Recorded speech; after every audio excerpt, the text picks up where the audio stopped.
Okay, so today we're going to be looking at a Colt model 1889 Navy. We're going to take a look kind of at the lock work, how it works inside, and maybe talk about a little bit of the history of this gun. So the 1889 Navy, the Colt, was the first swing-out cylinder double-action revolver made in the United States. It replaced the model 1877 Lightning and the 1878 Colt. They were double actions and they had a loading gate like a single action Army. And so this 1889 Navy came out. It was actually adopted by the Navy. It was available in 38 Colt and 41 Colt. And so just to point out a few features very quickly. You can see we got the old style flat latch.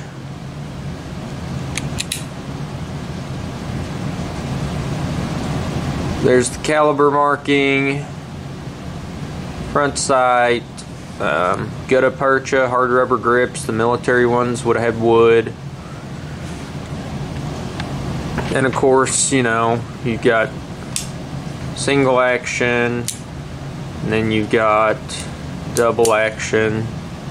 So we kind of understand how these work on the outside.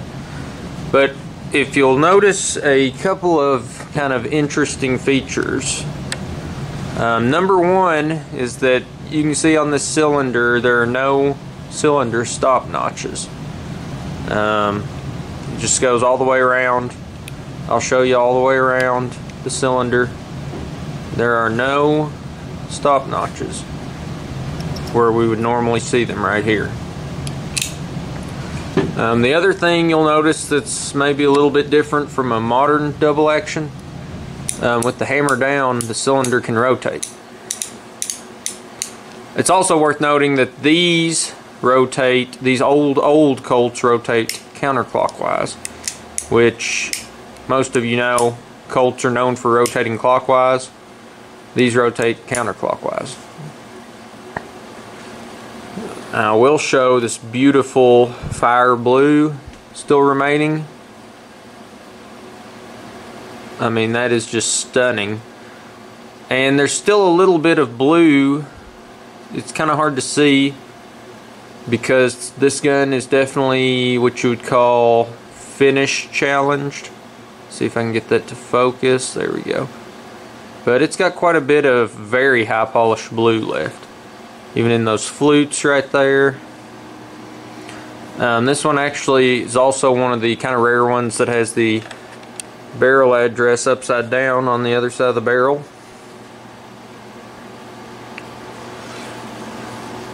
But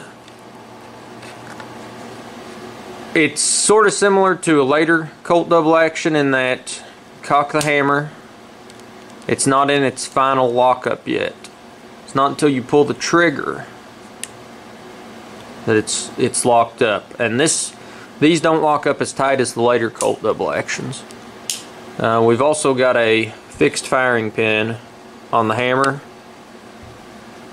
Let's see if I can get that to focus. There we go. No movement whatsoever. Fixed completely in place. So we're gonna take this gun apart and kind of see what makes it tick on the inside. So step one is going to be to remove the grips. For those of you using Brownell's Magna tips, on my gun it's a 180-3 that's going to fit the best in the screw slot.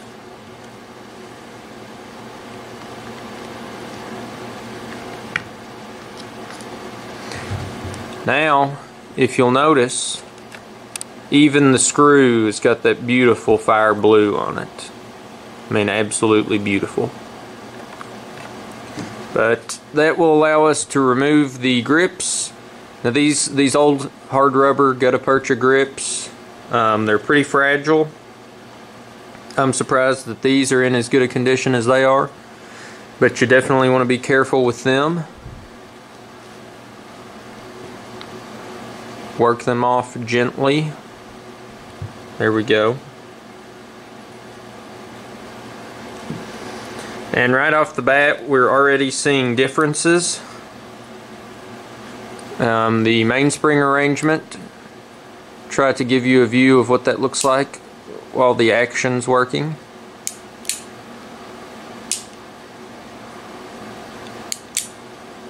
We'll zoom in. Now I'm cocking the hammer full, it's at full cock. I'm going to hold the trigger back, release the hammer slowly, and then release the trigger slowly.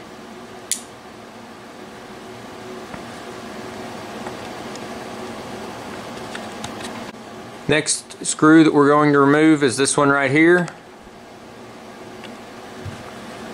For this one, I'm also going to be using that same Brownells 180-3, and as you back this screw out, this stud should come with it, and I'll show you once we have it out just exactly how that arrangement is set up between those two, because a lot of people don't understand the relationship between those two parts, and usually that results in the screw head being absolutely destroyed.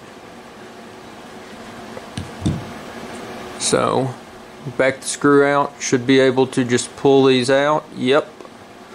Okay.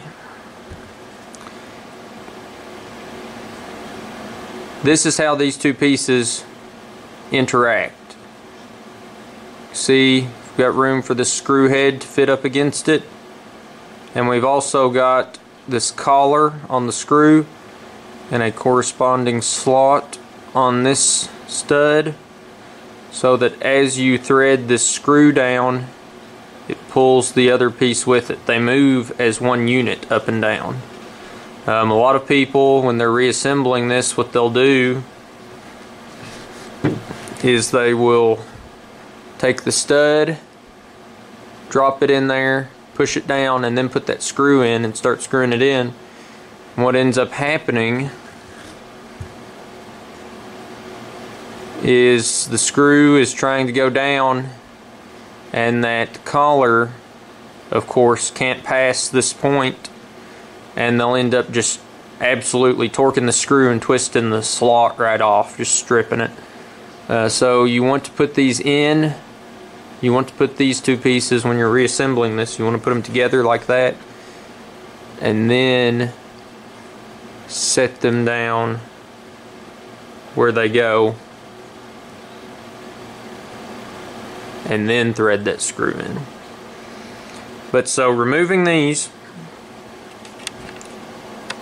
this stud, see the shape of it there, this is one solid piece. That ends up changing in later Colts, but what that allows us to do, we can now pull our cylinder release back, swing open the cylinder. What you'll want to do is rotate to where a flute is kind of even with the frame. Grab the crane, pull it right out. So here's that setup. You can see when the cylinder is in place, if you'll notice, this slot right here lines up with this hole where the stud was. The stud is actually sitting down in that slot and doesn't allow you to pull your crane out of your frame till you remove it. So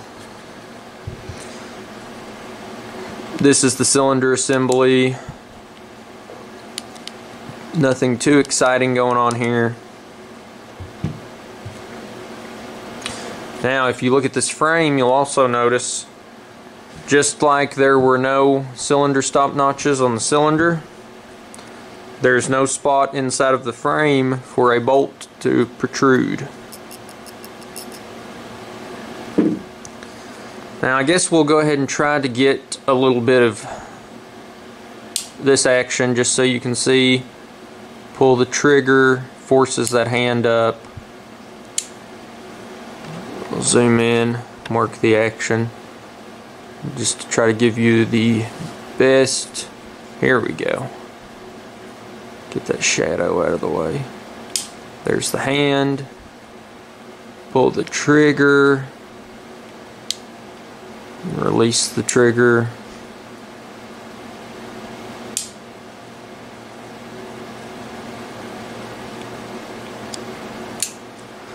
And then we can also see our cylinder release thumb piece, and the actual stud in here is one solid piece. And we'll look at that a little closer when we take this apart. But just so you can kind of get an idea of what the reason that this surface right here is slanted, sort of at an angle going down like this, is so that this ratchet, it can turn counterclockwise, but then you can't turn it back clockwise because it's hitting that piece. So that's why that's got the particular shape that it does. So to get the side plate off, we've got two screws we're going to have to remove. That would be this one and this one. For that, this is actually a thin bit from Brownell's 150-2. So we're just going to remove these screws. Zoom out.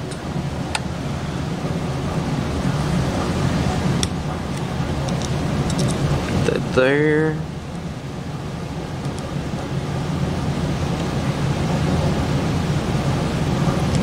There we go.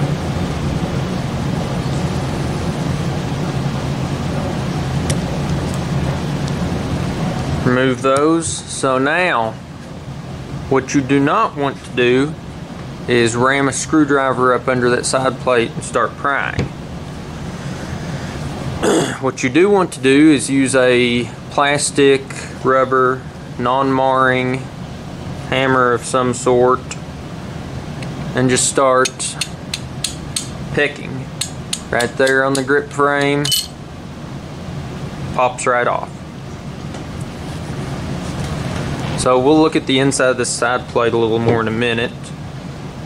First we'll kind of look at what's going on inside. So first we've got this screw right here. This screw is tensioning the mainspring.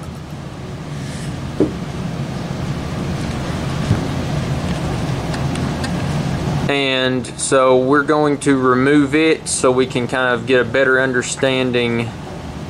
Maybe remove the mainspring so we can work the action, because you never want to work the action on these guns with the side plate off and the mainspring under tension, because these little studs, like the one that the hammer rides on or any of these little studs, they have corresponding holes in the side plate that support them.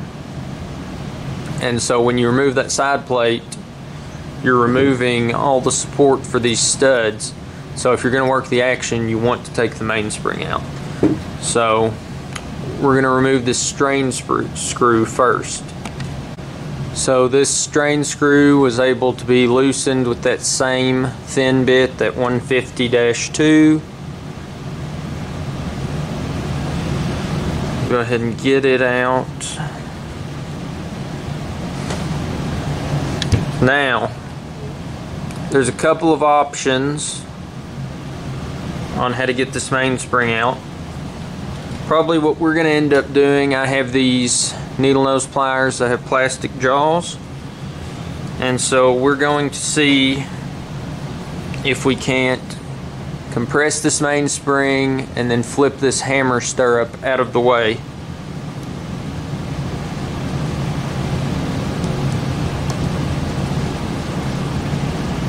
Okay, so we got that, and now should be able to just pull it right out. So it just sits in this little slot right here in the grip frame. Then you can see it's got these two hooks on the top. They hook on to this hammer stirrup, kind of like that.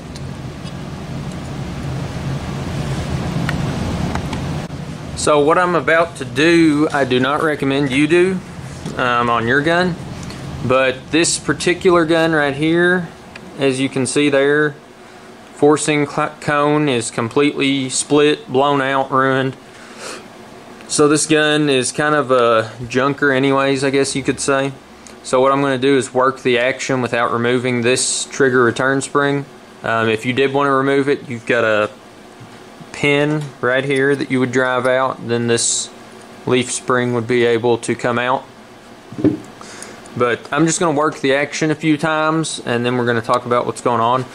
First, I'm going to do some single action, and I'm going to simulate. Of course, I'm going to have to provide the tension for the hammer to return it back down because the mainspring has been removed. But that big leaf mainspring that we took out, that's what applies the hammer force to the hammer to slam down on the primer.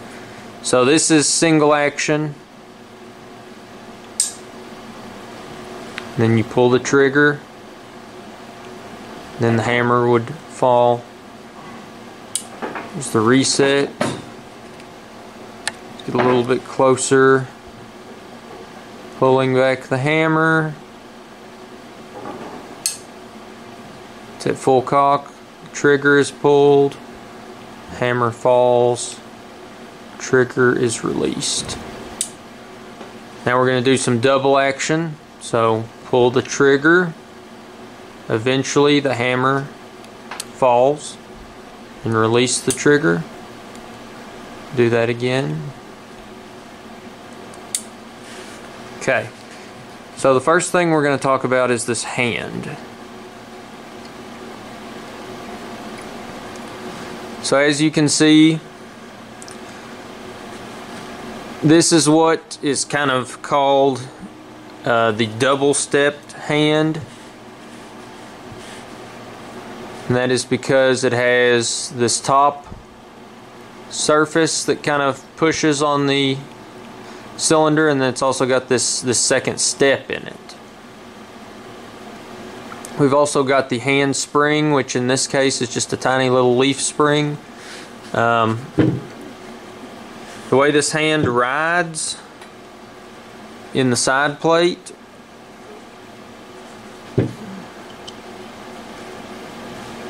the side plate provides something for that spring to back up against, and then that spring is forcing this hand forward against the cylinder ratchet. So you can see how it kind of rides in that little slot. But the purpose of this second step in the hand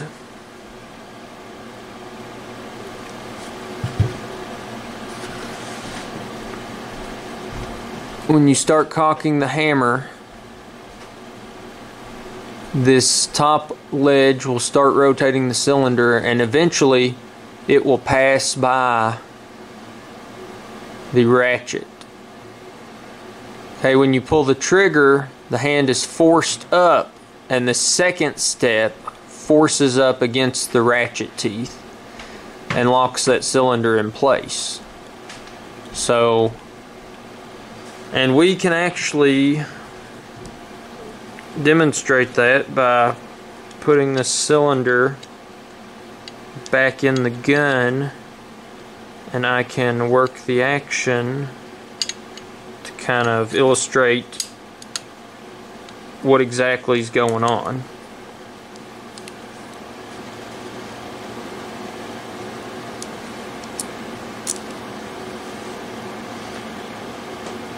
Not going to be able to see it very well, if at all. Let's see.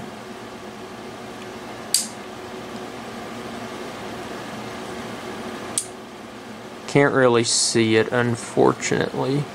But see, now when I'm cocking the hammer, the cylinder's not moving, and that's because we don't have that slot in the side plate to provide forward pressure on the hand. If I simulate forward pressure, you can see that the hand engages the cylinder just like normal. But at this stage, with the hammer cocked and the trigger all the way back, there's still quite a bit of play in the cylinder. But when I pull this trigger, watch the cylinder move. At this point, the hammer would fall. But the second step on that hand is engaging the ratchet, and there's almost no movement in the cylinder. Now, to kind of try to demonstrate again with it out of the gun,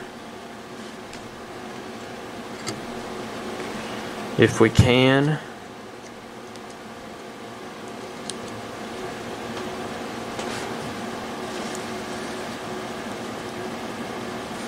Zoom in. Let's see. This might give you a better idea. Too close. So that top ledge on the hand pushes, and then that bottom second step comes into line right here with this other ratchet tooth, and then when you pull the trigger, the hand is forced up against that ratchet tooth and locks it in tight. The cylinder has nowhere to go. It can't go down this way. It can't turn back clockwise because that bottom step of the hand is stopping it. Can't turn clockwise or counterclockwise because of this angle right here. Because it's being forced against this ratchet tooth, it's effectively locking it up so it can't rotate. This hand is the lockup on these guns. The only other force that acts at all on the cylinder is this angled surface right here, and that just keeps the cylinder from coming backwards, which on this gun would be clockwise. So we've kind of seen how the hand works, and that's going to be a theme for the later Colts. They're all going to retain this double-stepped hand. The difference in this gun and the later Colts is that the later Colts will add a bolt that will interact with cylinder stop notches, and this hand will be on the other side of the gun. The cylinder will rotate clockwise, and this hand will push up on it to try to rotate it this way, but that cylinder stop notch will not let it go that way, so it will be locked solid.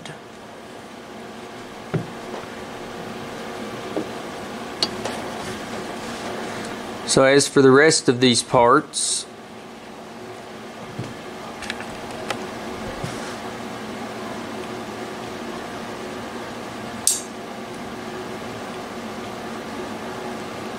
here's your single action sear right there.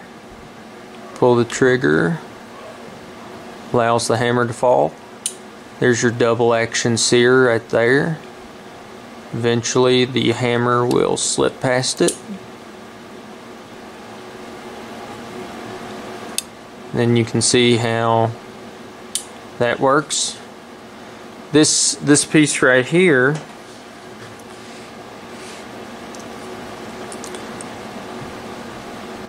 its only real purpose is to bridge the gap between this trigger return spring and the trigger. That's all this smaller leaf spring is doing, is returning the trigger.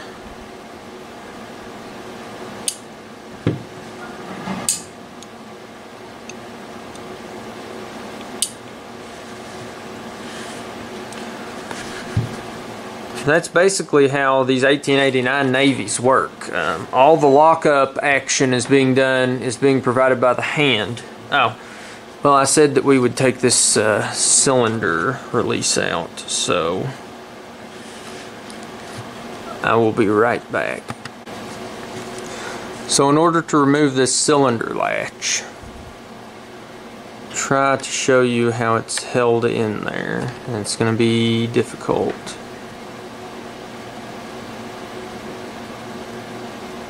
This pin, and I've started it just so it would be easier to see.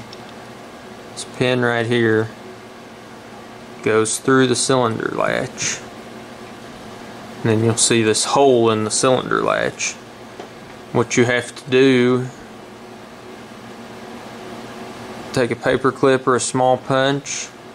You'll want to pull it back, pull the cylinder latch back until you feel it go in that hole. And then you will have to try your best and push that pin out. And it's not going to be easy because most of these pins have been in here for 100 years or more. Well, usually more. So I'm going to turn the camera off and see if I can push that pin out. Okay, so I was barely able to grab that pin and pull it the rest of the way out. So now your cylinder release can just slide out the front, and we'll take a look at it because it's quite different than later Colts. As you can see, this is one solid machined piece, which is pretty incredible, I think. The shapes that they were able to machine back then. It's got a little spring in there. Small coil spring. And so obviously this piece interacts with the hole in the back of the ejector star. Just like that, locks the cylinder in place, serves as an axis for it to spin on. So that's all there is to that.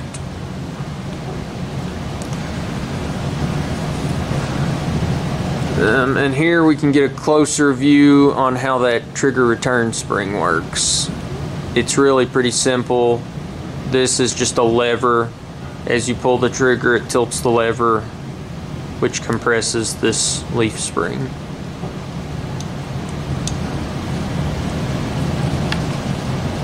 So we're going to put this back together and then we'll do a conclusion. One of the difficult parts of reassembling this is when you're putting this pin back in. What you have to do basically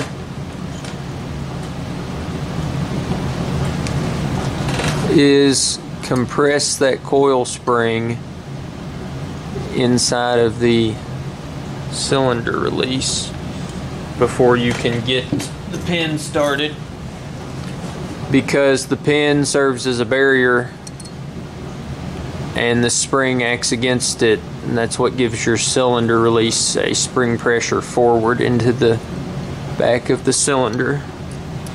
So I don't know, I doubt I'm going to be able to do this on camera. Oh, did we get it started? We did. There we go.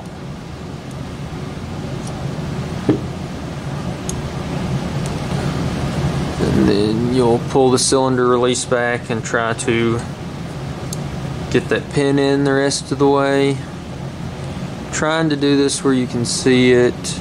I'm pulling the cylinder release back,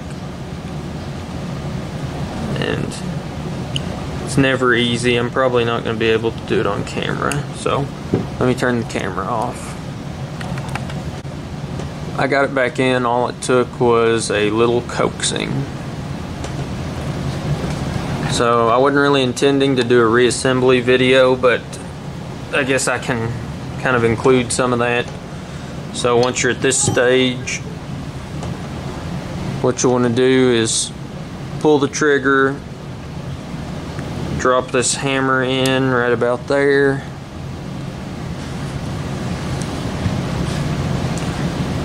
and then just add this hand,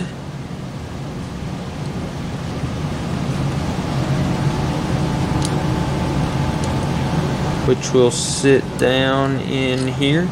And that's really all there is to these old guns. I mean, besides the mainspring, not a lot of parts in this gun. I mean, it can basically, the main parts can be disassembled. You would drive that pin out, remove that spring, then the trigger and this lever would just fall right out. So there's not as many parts in these old Colts as people might imagine. They're really not that complicated. Now what is complicated is replacing parts on them, because they all do have to be hand fit, and each part affects the one before it and the one behind it, and so they are quite difficult to fit parts for. Put this mainspring back in, and we are going to compress it with these pliers enough that we can, well, let me get a different grip on this. Going to compress it enough that we can swing that stirrup down. And then at this point, if we want to, we can replace this strain screw. I'm at least going to get it started.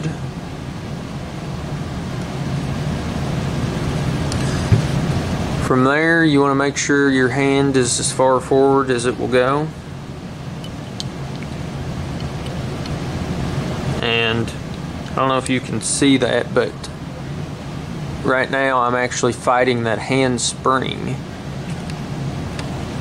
which is good. That's what you want. This ledge right here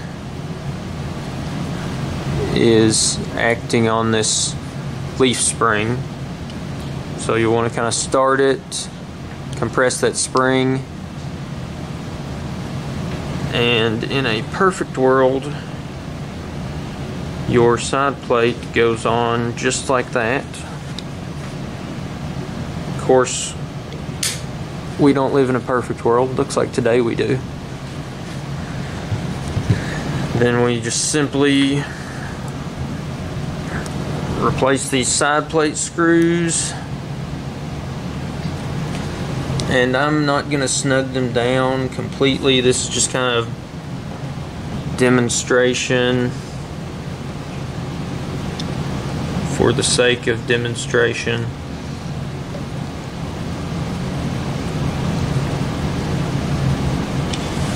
We will just kind of hand tighten this a little bit. We'll get that later. And so then we're ready for the cylinder.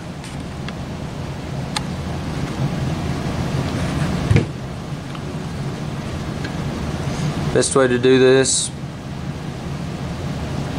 pull that crane out, line up the flute with the frame, let that back down.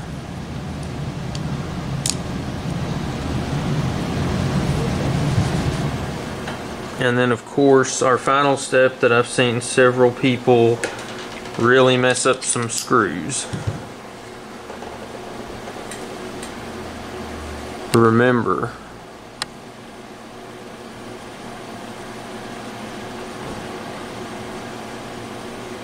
put these two pieces together and then set them in place.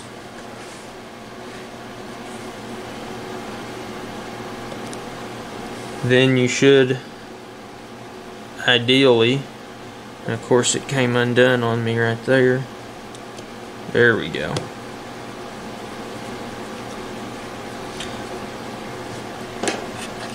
And I don't know if you'll be able to see that that other piece is moving down with this screw.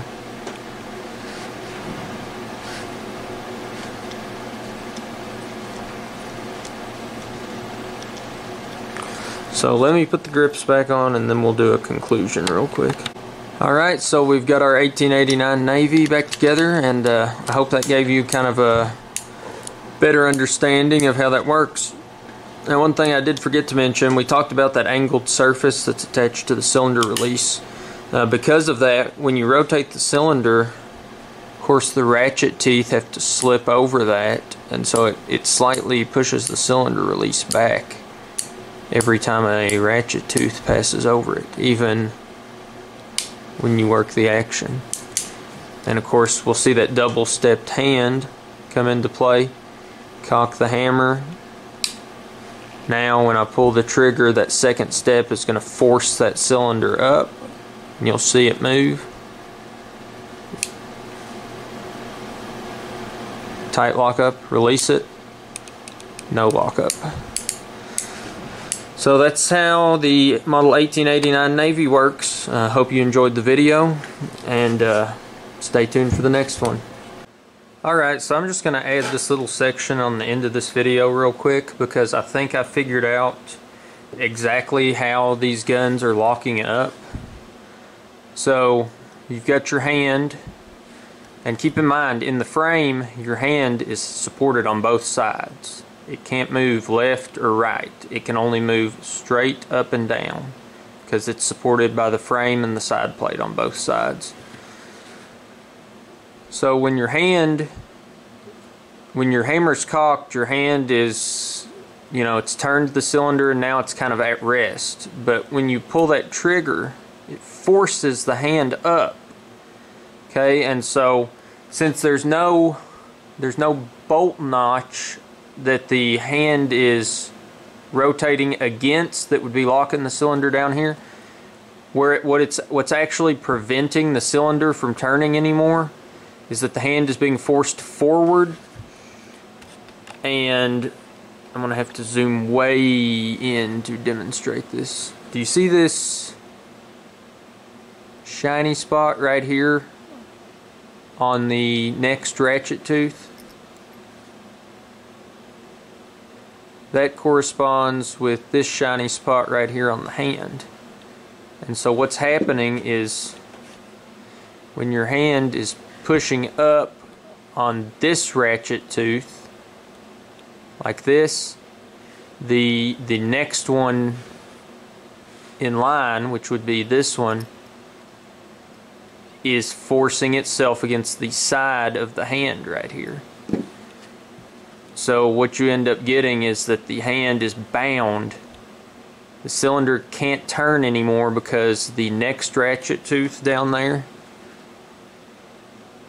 is actually hitting the side of the hand here. And so that's what's locking this gun up so tightly. We'll try to do a back view. Might have to zoom out a little. Yeah, so you can see here when the hand is pushing up on that tooth on the ratchet, the next one is contacting the side of the hand right there. So when it's in its fully locked position, which would be hammer cocked and or hammered down even, but trigger held all the way to the rear,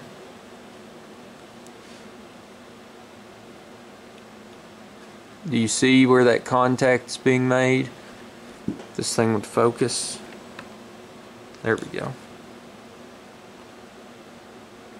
Right there on the shiny spot on the hand is where that next cylinder tooth is trying to turn further this way, but it can't. So you've got the hand forcing that top tooth up, and then this tooth down here is binding against the side of the hand. Therefore, the cylinder is tightly locked. So I just wanted to kind of add this in before I posted this video. And then I actually have one more section we're going to add in. So I have actually procured a second 1889 Navy. I believe this one is an earlier one. There is about a... well, no, this one is a later one. This one is an earlier one. But anyways, so the 6-inch gun is actually a later gun. But there are some differences that I kind of was going to point out, that where they changed slight things about the manufacturing of these guns over the production run. So I'm going to take this one apart and we're going to compare some of the pieces to those from this one and see a few things that they changed. So this 6-inch is actually the later gun. I looked up the serial numbers real quick. This one was made in 1891 and it is in the 10,000 serial number range. This one was made in 1890 and it is in the 7,000 serial number range. So let me get this one apart and we'll look at just a few small differences that I noticed. So the first difference between the two guns I noticed was the hand spring. It's not a major difference, but this one right here is the earlier gun and this one right here is the later gun. As you can see, they slightly changed the shape of the handspring. That's assuming that neither one of these have been replaced, which obviously there's no way to know for sure, but I do believe these are both original. And as you can see, got the straight spring on the earlier gun and then the curved in handspring on the later gun. So that's one of the differences. So the second difference is actually going to be on how the ratchets or the ejector stars stay aligned within the cylinder. So we'll start on the older gun over here. As you can see, let me zoom in on it. You just have one alignment pin right here, and it's just a pin that sticks up and then a hole straight through the ejector star. That pin sits in it, and there's only one. Whereas on this later gun, they changed to sort of this style on two opposite sides, where it doesn't, it's not completely enclosed by the star. It just kind of sits on there like that on both sides. So hopefully you can see how that works right there. And then I'm going to go ahead and put the guns back together to show you the third difference that I noticed. It's also interesting to note that at least on my examples, neither one of them have the serial number scratched into the grip, into the inside of the grip, or even an assembly number. Now that's not definitive, because for all I know, these grips have been switched off of a different gun at some point. But I did think it was interesting and worth including. So the last thing I want to show that I noticed as a difference is the checkering on the hammer spurs. So on the left, this is the older one.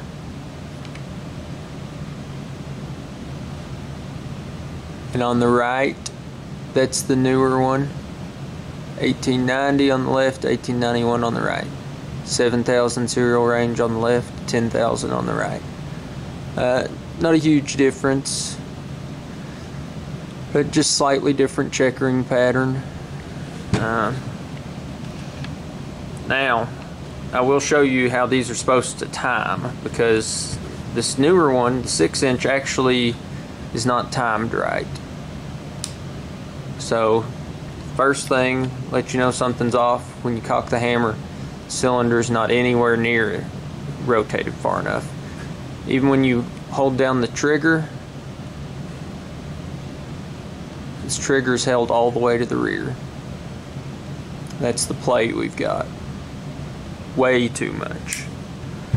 This earlier one, pull back the hammer, pretty well where it needs to be, but when you hold that trigger down, that's the play. Almost none. So that's a look at two 1889 Navies. Some similarities, some differences. I hope you have a better understanding of how these actually work and what's going on inside now. And stay tuned for more videos. Thanks, guys.